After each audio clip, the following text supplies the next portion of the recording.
Yeah, hi folks. What next? Our dear leader, Comrade Ardern, has just sold our Five Eyes partners and others down the river. While propagating stupid woke stuff like racism in New Zealand, China is taking over. They're making deals with Russia, including a space station on the moon. They've just made a $400 billion trade deal with Iran, and their military planes are flying daily incursions into Taiwanese territory, including 20 planes just the other day. And while all this is going on, Jacinda sides with China over our partners.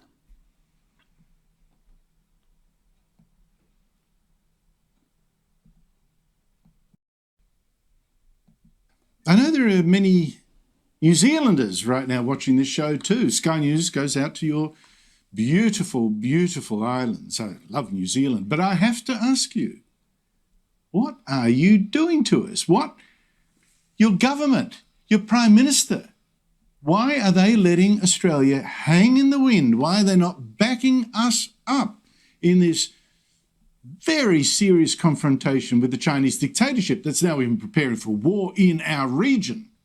Your government's latest betrayal, its latest pandering to this tyranny is this: New Zealand refusing to join 14 other countries, democracies, including your own allies, Australia, Britain, United States, Canada, won't join us in saying that the World Health Organization report on how this virus started is rubbish and that we need China to allow a proper investigation.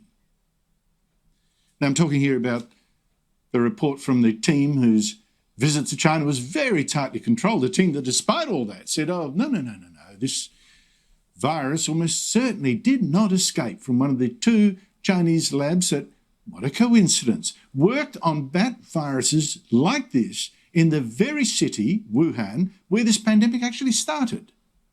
No, said this report, China is innocent. The virus came from bats via some animal we don't know. That's the most likely explanation. In fact, it said it might have even started outside China and then, hitchhiked in on frozen food. Yeah, and they even blamed Australia for that. Which China's been claiming. It's preposterous, but it's been claiming that to dodge responsibility for 3 million deaths around the world. Now, New Zealand would not join Australia and all those other democracies which said clearly this report is rubbish.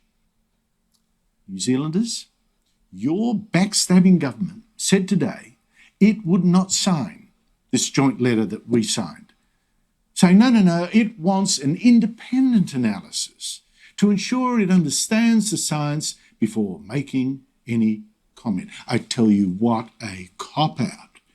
In fact, New Zealand has plenty of time to check the draft of that report. And what's more, what's there to check? Even the head of the World Health Organization himself said on Tuesday, his own report could not be trusted, had to be redone. His own organization put out a statement calling for more work to be done on all the hypotheses on how this virus started, including a leak from a Chinese lab. Now, I wouldn't trust that communist a-hole, though. He is now throwing China under the bus as the tide begins to turn. Now, I'm actually totally sure that this is actually New Zealand ratting out on Australia, not wanting to offend China by saying, well, it might have come from a Chinese lab. This is New Zealand sucking up to the Chinese dictatorship because this follows a pattern, a shameful pattern. We have had China for years now punishing Australia, making an example of Australia to show the world what happens to anyone who dares to criticise this dictatorship or stop its growing aggression, stolen the South China Sea, for instance. It is China punishing Australia for asking, for instance, for an inquiry into how this virus started. A virus, may I remind New Zealand, has hit it too. This is China punishing us for standing up for freedom in Hong Kong, for standing up for democratic Taiwan, for standing up for the 1 million Muslim Chinese that China has locked up in concentration camps. Yeah, getting raped and tortured. There's been international condemnation of China after the BBC reported claims that women in so-called re-education camps for the Uyghur Muslim minority are being raped and tortured. The British and US governments are now calling on Beijing to allow independent investigators into the camps. China has denied the allegations and accused the BBC of making a false report. Matthew Hill has spoken to several former detainees for his report, and you may find some of their accounts distressing. Terzanai Zaiwuddin is reliving a story she can barely bring herself to tell. She was held at one of Xinjiang's so-called re-education camps. These satellite images show the site where Terzanai says she was held, sharing a cell with 13 other women. She's haunted by one image, masked men coming down a camp corridor like this one after midnight. They were 3 men. Not one, but 3. They did whatever evil their mind could think of, and they didn't spare any part of my body, biting it to the extent that it was disgusting to look at. They didn't just rape, they were barbaric. They had bitten all over my body. The US have granted her safe refuge after investigating her claims. She's waived her right to anonymity and now feels free to speak out about the full extent of the abuse she says she suffered. They had an electric baton. I didn't know what it was. It was pushed into my private parts and I was tormented with electric shocks. Wow. It's estimated over 1 million Uyghurs and other Muslims are held in the camps. These never-before-broadcast pictures were filmed secretly in a camp under construction and published by a magazine on religious liberty. Many former camp inmates flee to Istanbul. Some talk of being forced to choose between punishment or complicity in these crimes. Han Chinese men would pay money to have their pick of the pretty young inmates. My job is to remove their clothes and then handcuff them on their beds so they cannot move. Yeah, now listen to how Ardern reacts to that. Comment on the BBC report that's come out on the systematic torture rate, brainwashing of the Uyghur women.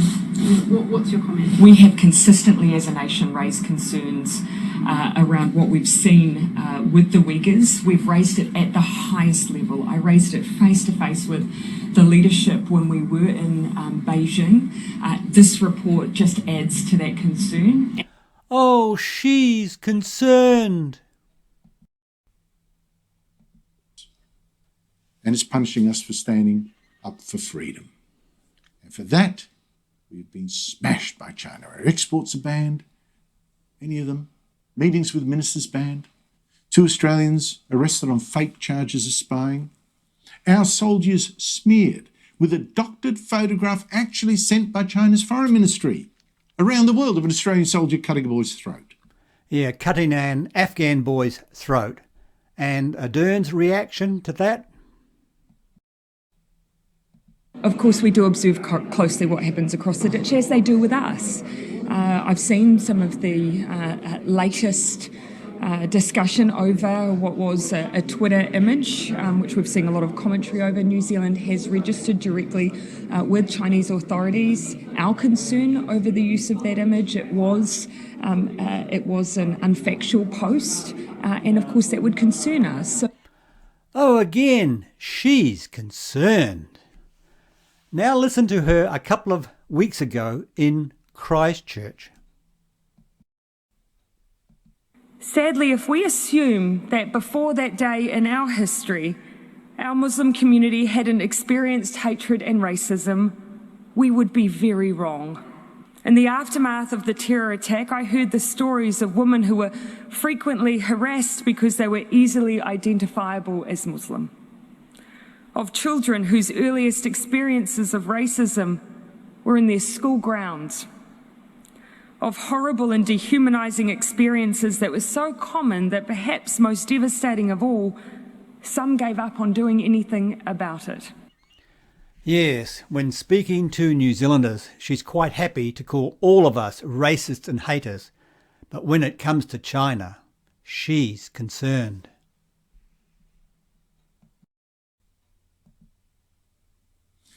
And may I ask what New Zealand has done while Australia is getting punished for standing up for freedom, which includes New Zealand's freedom?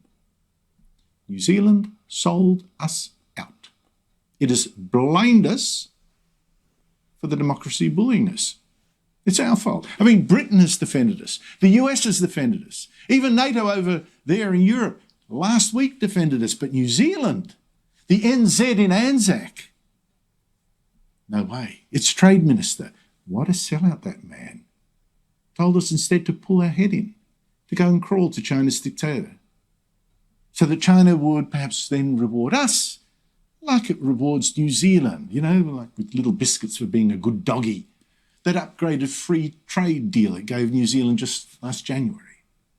If they were to, follow us and show respect, I guess a little more diplomacy from time to time and be cautious with wording, then they too hopefully could be in a similar situation. Yeah, in other words, suck up to communist China.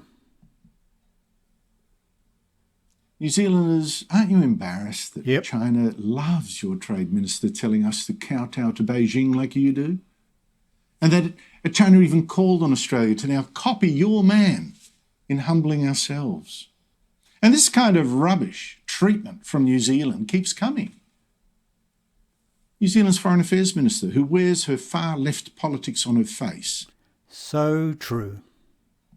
says Australia has to make concessions to China, while New Zealand stays out of it and just, sweet talks the communist menace instead.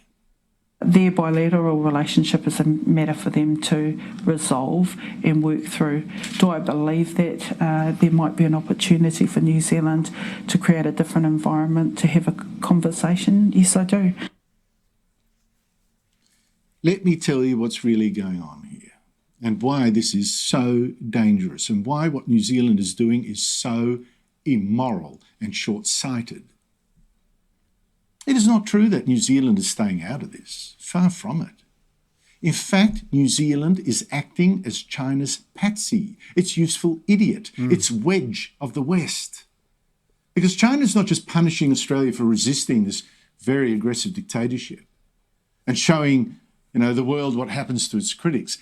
At the same time, and equally publicly, it is rewarding New Zealand for appeasing this dictatorship. It is showing the world what happens, on the other hand, to people who crawl to it. New Zealand is China's tool, the yin to our yang. And it's being used, letting itself be used, to split opposition to the growing menace that is China. To split the democracies and help the dictatorship with its threatening to invade Taiwan very soon. New Zealanders, I love your country. But are you proud that you have a Prime Minister that sells out your friends and freedom to please a dictator? No, I'm not happy at all. The only way to fight communist China is to stick together. This woman is a traitor.